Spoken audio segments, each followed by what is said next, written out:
नमस्कार दोस्तों, स्वागत है आपका एक बार फिर से आपके अपने YouTube चैनल कंपटीशन प्रिपरेशन पे। आई होप आप सारे बहुत अच्छे होंगे और अच्छे से पढ़ाई भी कर रहे होंगे। आपका सीजीएल एग्जाम एकदम पास आ गया। आज है 7 और 11 से आपका एग्जाम शुरू हो रहा है। तो मैंने सोचा एक और एक्सपेक्टेड सेट करवा दिया जाए। एक्सपेक्टेड सेट से आप देखेंगे अभी कि वही क्वेश्चन करवाए जा रहे हैं जो एसएससी ने लेटेस्ट एग्जाम में पूछे हैं। और अगर आपने अच्छे से तैयारी करी होगी तो घबराने की कोई ज़रूरत नहीं, आपसे सारे प्रश्न होंगे। पहली चीज़। दूसरी चीज़, ये आपके लिए कॉन्फिडेंस बूस्टर भी होगी और ये चीज़ मान के चलना कि जो प्रश्न इसमें करवाए जाएंगे इसी टाइप के प्रश्न, इसी कॉन्सेप्ट पे बेस्ड क्वेश्चन आपको एग्जाम में डिट्टो देखने को मिलेंगे। आप लोगों को सॉल्व नहीं करना, कोई क्वेश्चन नहीं आता छोड़ देना है, कोई दिक्कत नहीं। हाँ, अगर लगता है कि वो क्वेश्चन समझने लायक है, इस टाइम पे आपको समझ आ रहा है, तो आप ट्राई दे सकते हैं। अगर मान लो आपने कोई टॉपिक नहीं पढ़ा और उसका क्वेश्चन आ जाता है और मैं करवा देता हूँ, आपको समझने लायक, आपको लगता है कि आप तब तक एग्जाम तक कैरी कर पाओगे तो समझ लेना, अदरवाइज कोई दिक्कत नहीं, आप छोड़ सकते हैं। लेकिन मैं फिर से वादा करता हूँ कि 100% क्वेश्चन अगर आपने तैयारी करी है तो 100% क्वेश्चन इसी टाइप के रहेंगे। और एक चीज़ और ध्यान रखना कि फर्स्ट एक्सपेक्टेड सेट अगर आपने नहीं देखा, उसकी लिंक डिस्क्रिप्शन में डाल दूंगा, तो आप जाके देख लेना। बाकी ये सेट नंबर 2 है और सेट नंबर 1 आप देखने के बाद आपको लग जाएगा कि आपकी तैयारी कैसी है। दूसरी चीज़, ये तैयारी चेक करने के लिए नहीं है। मान लो एक आध प्रश्न आपको लगता है कि नहीं आ रहा है, आपसे नहीं हो रहा, तो इस टाइम पे ऐसा ना सोचना कि 7 से 11, मान लो 11 को आपका पेपर है, 4 दिन का आपके पास टाइम बचा हुआ है, तो ऐसा ना सोचने लग जाना कि आपकी तैयारी पुअर है। हो सकता है वो क्वेश्चन मैंने इररिलेवेंट लिया हो, ठीक है। तो टेंशन लेने की कोई ज़रूरत नहीं। और जो ये प्रश्न होंगे वो सारे एसएससी ने अभी लेटेस्ट एग्जाम में जो पूछे वही होंगे। दूसरी चीज़, ये सीजीएल वालों के लिए ही इंपॉर्टेंट नहीं है, सीएचएसएल, एमटीएस, सीपीओ सबके लिए इंपॉर्टेंट है। तो आप लोग जो कहते हैं सीजीएल स्पेसिफाइड वीडियो, नहीं, ये सीजीएल सीएचएसएल सबके लिए, क्योंकि सीजीएल और सीएचएसएल के प्री के लेवल में ऑलमोस्ट सिमिलरिटी मिल जाती है, यानी ऑलमोस्ट एक ही लेवल के होते हैं। 100% नहीं तो आप मान सकते हैं 99% एक ही लेवल के होते हैं, ठीक है। बाकी चीज़ें वेरी भी कर सकती हैं। क्या चीज़? जैसे क्वेश्चन का कितने क्वेश्चन इसमें पूछे गए, हो सकता है कि टाइम एंड वर्क केस में 2 क्वेश्चन पूछे गए हों, आपके एक्चुअल एग्जाम में एक ही प्रश्न हो या 3 प्रश्न मिल जाए, तो ऐसा भी हो सकता है, ठीक है। तो चलो स्टार्ट करते हैं। दूसरी चीज़, फिर एक चीज़ और मैं बता दूं, वीडियो स्टार्ट करने से पहले सारे लोग खुशी मन से देखेंगे, कोई ऐसा नहीं कि तैयारी नहीं, ये सब बिल्कुल टेंशन हटा दो। और पेपर इंग्लिश में है, ये लास्ट में मैं इस वजह से बता रहा हूँ कि आप लोग गुस्सा हो ना, इंग्लिश में है। और इंग्लिश में पेपर कई बार क्या होगा कि एग्जाम में आपको हिंदी में समझ भी नहीं आता क्वेश्चन, तो इंग्लिश में करना पड़ता है। इंग्लिश में क्वेश्चन पेपर होगा, हिंदी में मैं ट्रांसलेट करते हुए करवाऊंगा। इसमें समझाने की कोशिश मेरी बहुत कम होगी। मेरी ये कोशिश होगी कि एग्जाम अप्रोच क्या होती है, एग्जाम में कैसे करना है क्वेश्चन को कम टाइम में, ताकि हो जाए ये सारी चीज़। बहुत हो गया बकवास। टेलीग्राम चैनल ज्वाइन कर लेना, पीडीएफ उधर मिल जाएगी, और चैनल को सब्सक्राइब कर लेना। अगर नहीं होना तो वीडियो स्टार्ट करते हैं, पहले प्रश्न पे आते हैं। सारे डिट्टो एसएससी एग्जाम में पूछे गए क्वेश्चन उसी के पेपर पे हम सॉल्व करने वाले हैं। आंसर दिख रहा है, उससे मतलब ना रखना। कहा गया एक आर्टिकल को 474 में बेचने पे 21% का लॉस होता है। प्राइस बताना है कॉस्ट वाला, यानी कि क्रय मूल्य बताना है। फटाक करके उत्तर मार्क कर दो। 474 में बेचते हैं, 21% का नुकसान, 21% यानी 100 - 21, यानी कि 79% आपको दिया गया वस्तु के सीपी का 474 है। 79% 474, अब 9 छक्के 54 होता है। आप एक बार चेक कर लो कि 6 गुना है या नहीं। तो 6 9 54, 6 7 42 और 5 47, यानी कि 1% बराबर 6, यानी 100% 600। 1 सेकंड में आपका उत्तर आ जाना चाहिए। ये प्रश्न में आपसे 5 से 10 सेकंड से ज़्यादा अगर लगा एग्जाम में तो समझ लो आप दूसरे क्वेश्चन के लिए टाइम बेकार कर रहे हो। अगला प्रश्न देखते ही पता चल जाना चाहिए कि रेडियस को 11% इंक्रीज किया गया, तो इसके वॉल्यूम में क्या है, स्फीयर। वॉल्यूम का फॉर्मूला अगर आपको आता है तो सीधे सीधे आपका उत्तर आ जाएगा। वॉल्यूम का फॉर्मूला होता है 4/3 पाई आर क्यूब। अब अगर रेडियस को 11% से इंक्रीज किया जाता है तो समझिएगा, रेडियस को 11% से इंक्रीज किया गया। रेडियस कितनी बार आ रही, रेडियस के पावर कितना है, 3, तो आप 11% का 3 सक्सेसिव लगा लेना। 11%, 11% और 11% का सक्सेसिव। आपको पता है x% का सक्सेसिव इंक्रीमेंट जो होता है वो होता है एक्स और वाई का, x + y + xy/100। तो इसका कितना हो जाएगा, 11 11 22 और प्लस 1 दशमलव, यानी कि 23.21, और 23.21 और 11 का कितना हो जाएगा, 23.21 + 11 प्लस 23.21 गुणे 11/100, यानी 11 × 11, 11 दूना 22 और 1 23, 11 3 33, 2 35 और 11 दूना 22, 3 25, यानी कि 2.55 इसमें ऐड कर देंगे। 23 11 34, यानी 34 में 34.21 में ये जोड़ना है, तो ये हो जाएगा 1 3 5 1 6 5 2 7 6 36.76% आपका हो जाएगा। यानी आपको क्या काम करना है, यहाँ पे आर क्यूब था, मान लो आर स्क्वायर होता तो 2 बार 11% का, मान लो केवल आर होता, मान लो कि इसका पूछ लिया जाता कि इसमें मान लो ये वृत्त की त्रिज्या होती है, वृत्त की त्रिज्या में 11% की वृद्धि करते हो, पूछते हो उसके पेरीमीटर में, तो आपको पता है पेरीमीटर में भी सेम परसेंट, क्योंकि आर एक ही बार आता है। तो आपको बस एग्जाम में जैसे टक करके मार्क करना है वही बता रहा हूँ। क्या कहा गया, अगर हम सेलिंग प्राइस को किसी वस्तु के 900 रुपये कम कर दें तो प्रॉफिट जो है 25% का वो 5% लॉस में बदल जाएगा। यानी पहले क्या हो रहा था 25% का प्रॉफिट, अब क्या हो जाएगा 5% का लॉस। यानी कि अंतर कितना आ जाएगा 25% माइनस 5% लॉस को हम क्या कर सकते हैं -5% प्रॉफिट। अब अंतर लेना है 25% प्रॉफिट -5%, तो ये 25 माइनस -5 यानी कि 25 + 5 यानी 30% चेंज होता है किस पे, सीपी पे। यानी 900 का चेंज करने पे 30% चेंज, 900 का चेंज करने पे अगर 30% का चेंज होता है यानी सीपी का 1% 30 हो जाएगा। और सीपी अगर 30% है तो आपको कितने परसेंट पे, देखो सीपी कितना 30%। अब देखो आपसे कहा गया कि पहले हम 25% प्रॉफिट पे बेच रहे थे, देखो यहाँ पे देखो हमने निकाल लिया सीपी। आपसे कहा गया 25% प्रॉफिट पे आपको ओरिजिनल सेलिंग प्राइस निकालना है। ओरिजिनल सेलिंग प्राइस आपने कहा कि ओरिजिनल सेलिंग प्राइस क्या हो जाएगा, कहा कि ये प्रॉफिट ऑफ 25% जब था उससे 900 कम किया गया तब 5% का लॉस। यानी ओरिजिनली आपको 25% का फायदा हो रहा था। 1% बराबर 30, 100% 3000 यानी कॉस्ट प्राइस हो गया 3000 और 25% फायदा यानी 750 और लेके बेचेंगे यानी कितने की बिकेगी वस्तु 3750 की। बात खत्म।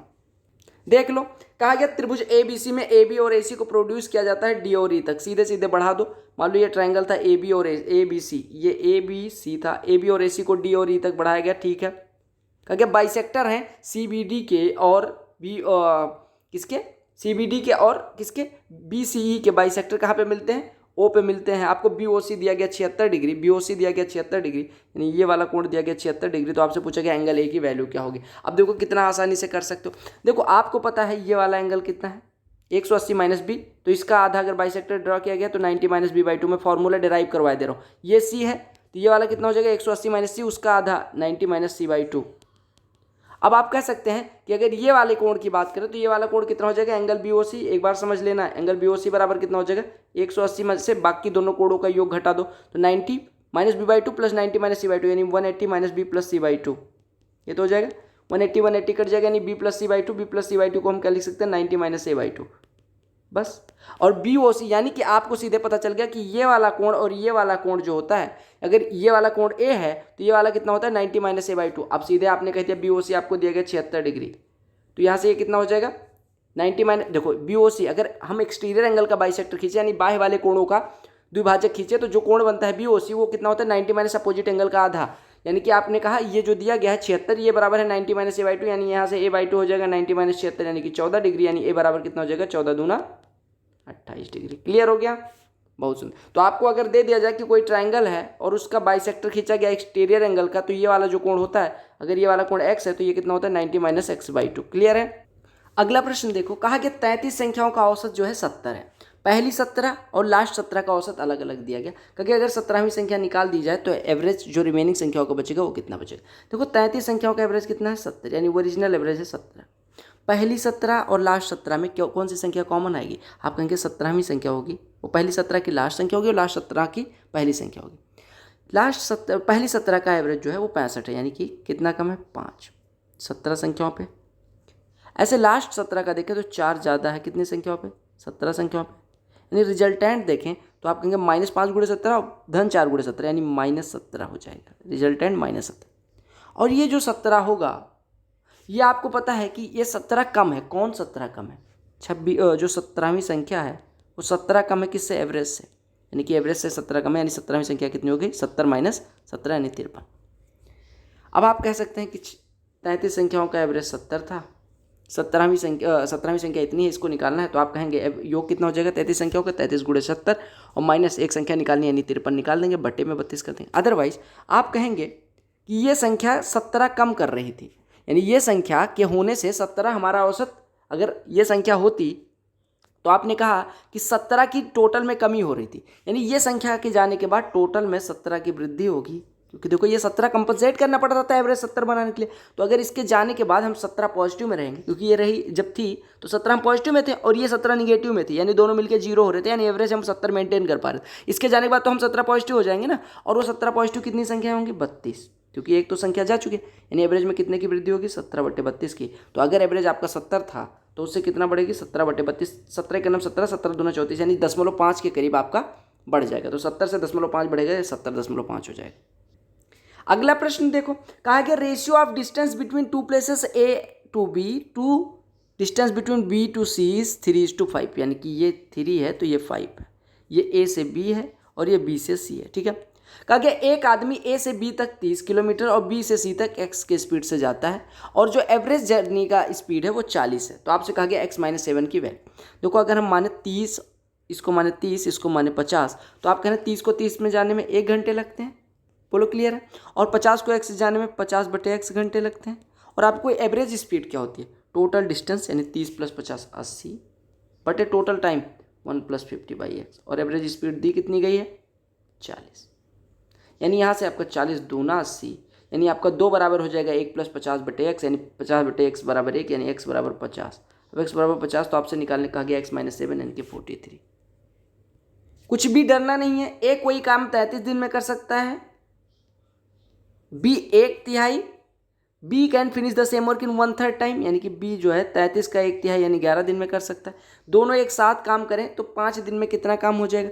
आपने कहा दोनों एक साथ काम करें तो ये एक दिन में, अगर मान लो ये 33 दिन में कर सकता है तो पूरा काम कितने दिन में दोनों मिलकर कर देंगे। आप कहेंगे 33 × 11 बटे 33 धन 11 यानी कि 44, यानी पूरा काम कर देंगे 33/4 दिन में। कितने दिन में 33/4 दिन में, यानी कि एक दिन में 4/33 करेंगे और 5 दिन में 5 × 4/33 यानी 20/33 यूनिट कर देंगे। एक ट्रेन है जो 225 किलोमीटर 2.5 घंटे में जाती है यूनिफॉर्म स्पीड से। कहा गया कि अगर 810 जाना है सेम स्पीड से तो कितना टाइम लगेगा। अब आपको पता है 2.5 घंटे में वो 225 जा रही थी, यानी स्पीड कितनी हो जाएगी 225/2.5 यानी कि 90 किलोमीटर प्रति घंटे। अब स्पीड आ गई 90, अब 90 से 810 जाना है तो कितना टाइम लगेगा 810/90 यानी कि 9 घंटे। तो ऐसे आसान प्रश्न भी आपके एग्जाम में आएंगे। पी क्यू आर का जो एवरेज वेट है वो 47 है, क्यू और आर का एवरेज वेट 50 है, आर और पी का 49 है। तो आपको पी और क्यू का बताना। देखो पी क्यू और आर का एवरेज वेट अगर 47 है तो पी क्यू आर का योग कितना हो जाएगा 3 × 47 यानी कि 141। क्यू और आर का एवरेज वेट अगर 50 है तो क्यू प्लस आर का टोटल वेट हो जाएगा 100। आर और पी का अगर एवरेज वेट 49 है तो आर और पी का टोटल वेट हो जाएगा 98। अब आपसे कहा गया average weight of P plus Q निकालना है, तो पी प्लस क्यू निकालने के लिए क्या करोगे, पी प्लस क्यू निकालने के लिए क्या करोगे। देखो अगर मैं इन दोनों को जोड़ूं तो इन दोनों को जोड़ने पे क्या आ जाएगा P + Q + R यानी कि 141 और प्लस एक बार R एक्स्ट्रा बराबर 198, यानी R बराबर यहाँ से कितना हो जाएगा 57 और R यहाँ पे रख दूँ, यानी P + Q बराबर कितना हो जाएगा 141 - 57 यानी कि कितना हो जाएगा 84। तो P + Q अगर 84 तो एवरेज वेट कितना हो जाएगा P + Q/2 यानी कि 84/2 यानी कि 42 किलोग्राम। क्लियर। अगर ये वाला सिंबल दिखे तो समझ लेना सिमिलरिटी, और सिमिलरिटी मतलब 2 नंबर होता है। अगर 2 सिमिलर ट्रायंगल्स हैं उनके एरिया का जो रेशियो होता है उनके करस्पॉन्डिंग साइड्स यानी संगत भुजाओं के अनुपात के वर्ग के बराबर होता है। तो अगर एरिया का अनुपात 25:169 दिया गया तो साइड्स का अनुपात 5/13, रूट ऑफ 125/169 यानी कि 5/13 हो जाए। अब आपको दिया गया ए बी, आपसे पूछा गया पी क्यू, आपको पता है ए बी सी सिमिलर है पी क्यू आर के, तो ए बी का रेशियो हमेशा पी क्यू से होगा, यानी ए बी बटे पी क्यू के बराबर होगा।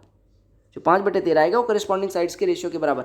आपको दिया गया ए बी 15, यानी ये 15 दिया गया, तो यहाँ से पी क्यू कितना हो जाएगा 5 × 15 यानी पी क्यू बराबर 13 × 39। एक लाइन का प्रश्न बना दिया करो। 3, 7, 11 से डिविजिबल वाले में मैंने क्या बताया आपको कि 3, 7, 11 का प्रोडक्ट ले लो 231 और 231 से सबसे बड़ी संख्या इसको डिवाइड कर दो, यानी 235, 9 9 सबसे बड़ी संख्या हो सकती है, उसमें 231 से कर दो डिवाइड, करोगे तो कितना आएगा 231, यहाँ पे बचेगा 499 और 2 बार ले जाओ तो ये हो जाएगा 462, बचेगा आपका कितना 37 शेषफल, और जो शेषफल बचे उसको इसमें से घटा दिया करो। घटाया आपने तो कितना आया 235 और ये कितना हो जाएगा 62, यानी कि इसकी जगह पे एक्स वाई यहाँ पे क्वेश्चन में दिया गया तो एक्स की वैल्यू आ गई, वाई की वैल्यू आ गई, यानी एक्स हो गया 6, वाई हो गया 2, तो 6 - 2 यानी कि 4 यही पूछा गया था। देखो कहा है कि 480 लिखा है, 420 बेचा गया, यानी कितने का डिस्काउंट दिया गया 60 रुपये का। 60 रुपये किस पे 480 पे, यानी कि कितना हिस्सा 1/8 हिस्सा। 1/8 हिस्सा कितना होता है भिन्न में, अगर भिन्न में हो तो परसेंट में 12.5% के बराबर होता है। अगले प्रश्न में कहा गया एक संख्या को 30% घटाया गया और फिर 20% बढ़ाया गया और फिर 20% फिर बढ़ाया गया। ठीक है, अब देखो 30% घटाया गया था फिर 20% बढ़ाया गया, तो आपका रिजल्टेंट कितना हो जाएगा। आप कहेंगे 30% घटाया गया, मान लो 100 थी, 30% घटाने के बाद 70 बची होगी, 70 से 27%, सॉरी ये 27%, 27% बढ़ाया गया, 70 का 27% कितना हो जाएगा, अरे 0.7 से गुणा कर दो तो 7 × 7 = 49, ये कितना हो जाएगा 18.9, यानी बढ़ के कितनी हुई होगी 88.9। और फिर कहा गया 20% बढ़ा दिया गया, यानी 6/5 कर दिया गया, तो कितना 6/5 मतलब कितना हुआ होगा 1.2 हुआ होगा, तो 1.2 बढ़ाओ तो 12 × 9 = 108, हासिल आएगी 10, 12 × 8 = 96, 10 × 106 के 6 हासिल आई 10 12 8 96 10 106 यानी कि 106.68 हो गई। तो 100 से बढ़ के 106.68 लगभग 6.68% का इंक्रीज यानी 7%। कहा गया A invested B 30% more than B 40% ज़्यादा, जो 8,000 इन्वेस्ट करता है। देखो सीधे सीधे कहा गया कि सी ने इन्वेस्ट किया 8,000, ठीक है, और जो बी है वो इससे 40% कम। इसका 40% कितना हो जाएगा 3200 कम, यानी कि बी इन्वेस्ट करता है 4800। और ए जो है वो इससे कितना इन्वेस्ट करता है 30% ज़्यादा। 30% 4800 का कितना हो जाएगा 1440। 1440 ज़्यादा मतलब क्या हो जाएगा 1440 ज़्यादा यानी 4800 और प्लस 1440। अब से कहा गया टोटल इन्वेस्टमेंट, तो देखो 48 दूना 96, 96 400 यानी 10,000 हो गया, फिर एक 11,000, 11,040 और 8 19,040 हो जाएगा। अब डीआई का प्रश्न दिखा, आप कांपने लगते हो, लेकिन प्रश्न को पढ़ो। कहा गया हिस्टोग्राम, हो सकता है फर्स्ट गो में छोड़ना पड़ जाए, बहुत बड़ा सा आपको लगे, लेकिन देखो पढ़ो। कहा गया histogram represent percentage of marks scored by number of student in class 10th board examination in 2018 in school, यानी कि परसेंटेज ऑफ मार्क्स बताता है। टोटल नंबर ऑफ स्टूडेंट 250 है, परसेंटेज जो उनको मिलता है वो नंबर ऑफ स्टूडेंट्स यहाँ ऊपर संख्या लिखी गई। अगर number of students who have secured less than 60% of marks is approximately what percentage more than number of students who have scored 90% marks and above.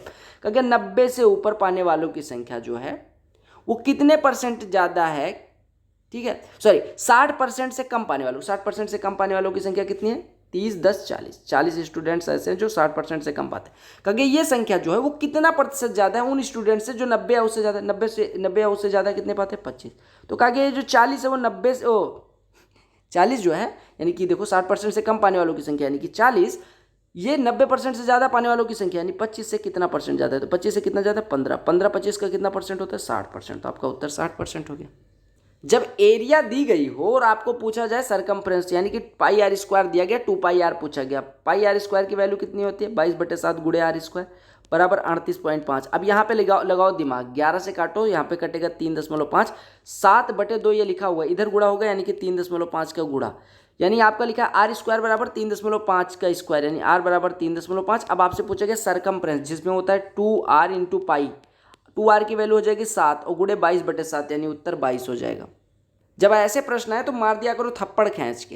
देखो x minus Y plus Z बराबर 0 हमें मतलब ही नहीं है, हमें x को मान लेना है 2 या x को मान लो 2, चलो x को 2 मान लो, z को मान लो 0 और x को मान लो 2 और z को मान लो 0 या अलग अलग मानो, ठीक है, एक भी मान सकते हो। चलो x बराबर 1 मान लेते हैं, z बराबर 1 मान लेते हैं, y बराबर 2 मान लेते हैं। चलो फटाफट वैल्यू पुट कर लो। तो X square plus Y Z यानी कि 1 2 3 divided by X square 1 plus 4 यानी कि 6 हो जाएगा। तो 3/6 उत्तर 1/2 आ जाएगा, कुछ भी वैल्यू पुट कर लेना। देखो दो संख्याओं के बारे में कहा गया, उनकी बिचिंग की गई कि एक संख्या थर्ड संख्या उससे पहली संख्या जो है वो 30% ज़्यादा यानी कि अगर ये 10 है तो ये 13 है और दूसरी संख्या 50% ज़्यादा यानी ये 15 है, ठीक है।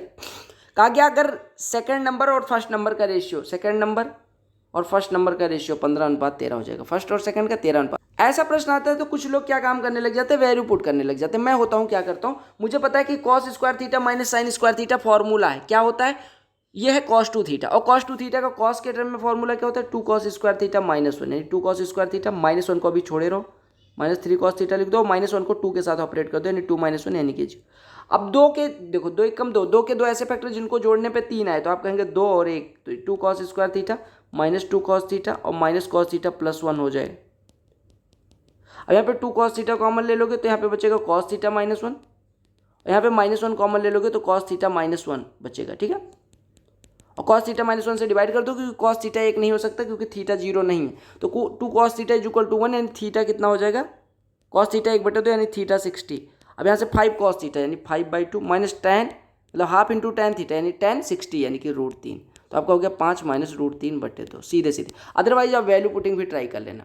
अब कोई संख्या 88 से डिविजिबल दे दी गई, 88 से डिविजिबल होने के लिए 8 से भी कटेगी 11 से। मैं सबसे पहले क्या चेक करता 8 से डिविजिबिलिटी, 8 से डिविजिबिलिटी लास्ट 3 डिजिट 8 से कटनी चाहिए। 8 से काटने के लिए देखो 8 से पहाड़ा पढ़ोगे 8 पंचे 40 बचेगा 6b यानी 6b कोई ऐसी संख्या है जो 8 से कट रही है। 6 के यानी 60 के रो में कौन सी 60 के कॉलम में आप कहते हैं 64 यानी b की वैल्यू हो गई 4। अगर इसको 8 से कटना है तो लास्ट 3 डिजिट 8 से कटनी चाहिए, और लास्ट 3 डिजिट तभी कटेगी जब बी की वैल्यू हमने 4 ले ली, बी बराबर 4 हो गया। अब हमने संख्या बना ली 8 a 5 1 4 6 4। अब देखो, अब आपसे कहा गया 11 से भी कटनी चाहिए, 11 से कटने के लिए अल्टरनेट डिजिट का सम ले लो, 4 4 8 5 13 8 21 इधर हो गया, और a + 7 इधर हो गया, और इनका निकाल दो अंतर। अब ये या तो 0 हो या तो 11 के टेबल के हो, तभी ये 11 से कटेगी। अगर हम 0 लेते हैं तो a बराबर 14 आता है, जो कि पॉसिबल नहीं, यानी इसको लेना पड़ेगा 11, यानी a + 7 बराबर 10, यानी a बराबर हो गया आपका 3।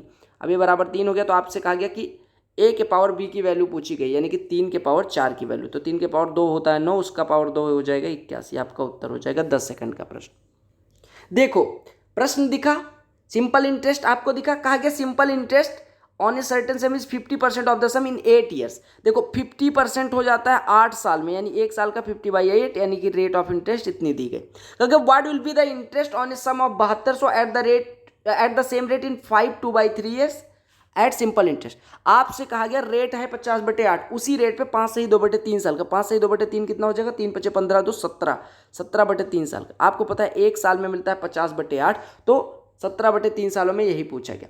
देखो आपको पता है कितना परसेंट मिलेगा, इतना परसेंट, कितने 17/3 साल में इतना परसेंट मिलेगा, इतना परसेंट मतलब भिन्न में कितना, पूरे 1/100 लगा लो, ये आपको मिल जाएगा, इतना परसेंट ब्याज मिलना है 7200 का। तो आप या आप रेट रखते, टाइम रखते और इंटू प्रिंसिपल बटे 100, क्योंकि आपको पता है PRT/100 होता है, तो उस फॉर्मूले से करने जाओ, या आप जिस मेथड से मन करें। मैंने क्या किया, परसेंटेज को भिन्न में बदल लिया। अब देखो 50 × 50 50 दूना, यानी कि 17/48 हिस्सा मिलेगा ब्याज। तो 7200 है, 7200 का 17/48 हिस्सा निकाल लो, 48 24 दूना 48, 24 से 300, 2 से ये 150, 17 × 150, यानी कि 15 7 105, 15 × 15 10 25, यानी 2550 रुपये ब्याज मिलेगा।